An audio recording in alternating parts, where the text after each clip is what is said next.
नमस्कार, मी प्रीती. मी मराठी लाईव्हच्या दुपारच्या बातमीपत्रांमध्ये तुम्हा सर्वांचं खूप स्वागत. सध्या लोकसभा निवडणुकीत राज्याचं नव्हे ते देशाचं लक्ष बारामतीकडे लागलं आहे. बारामती लोकसभा मतदारसंघात सुप्रिया सुळे विरोधात सुनित्रा पवार अशी ननंद भावजे यांच्यात लढत होत आहे.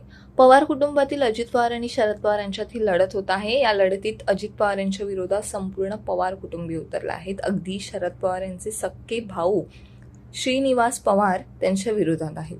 ते सुप्रिया सुळे यांचा जोरात प्रचार करत आहेत. त्यावेळी अजित पवार यांच्यावर घणाघाती हल्ला ते करत आहेत. आता या सर्वांचा समाचार अजित पवार यांनी घेतला आहे. कोणाचं नाव न घेता कुटुंबातील लोकांना त्यांनी इशारा दिला आहे. मनसे अध्यक्ष राज ठाकरे यांनी लोकसभा निवडणुकीसाठी पंतप्रधान नरेंद्र मोदी यांना बिनशर्त पाठिंबा दिला. महायुती बिनशर्त पाठिंबा देण्याचा निर्णय त्यांना गुढीपाडव्याला घेतलेल्या सभेत जाहीर आहे. यावेळी राज ठाकरे यांनी म्हटले की देशाच्या भवितव्यासाठी खंबीर नेतृत्वाची गरज आहे. त्यामुळे पंतप्रधान नरेंद्र मोदी यांच्यासाठी बिनशर्त पाठिंबा देत आहे अशी भूमिका राज ठाकरे यांनी घेतली. त्यांच्या या भूमिकेचे पडसाद मनसेमध्ये उमटू लागले आहेत. त्यांच्या या भूमिकेच्या विरोधात मनसे सरचिटणीस कीर्तिकुमार शिंदे यांनी मनसेचा राजीनामा दिला आहे. मनसेत पडलेली ही पहिली ठिणगी आहे. नेक्स्ट, लोकसभा निवडणुकीची रणधुमाळी सुरू आहे. या रणधुमाळीत आयाराम गयाराम प्रकार होत आहेत. पक्ष सोडून दुसऱ्या पक्षात प्रवेश करण्याच्या अनेक घटना घडत आहेत. एकाच परिवारातील सदस्य वेगवेगळ्या राजकीय पक्षात असल्याचे चित्र अनेक ठिकाणी दिसत आहेत. आता जळगाव जिल्ह्यातील बडे नेते एकनाथ खडसे यांच्या मुलीने वेगळा निर्णय घेतला आहे.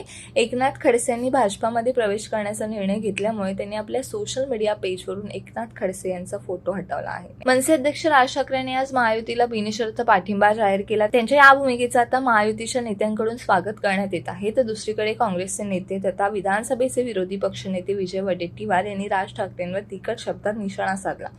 राज ठाकरे दिल्ली दरबारी गेले त्यावेळी भाजप बरोबर जाणार हे मराठी जनतेला कळलं होतं, पण वाघ इतक्या लवकर गवत खायला सुरुवात करेल असं वाटलं नव्हतं.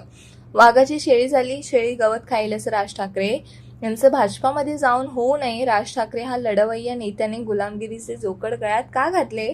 राज ठाकरे महायुतीत गेल्याने महाविकास आघाडीच्या मतांवर परिणाम होणार नाही अशी प्रतिक्रिया विजय वडेट्टीवार यांनी दिली.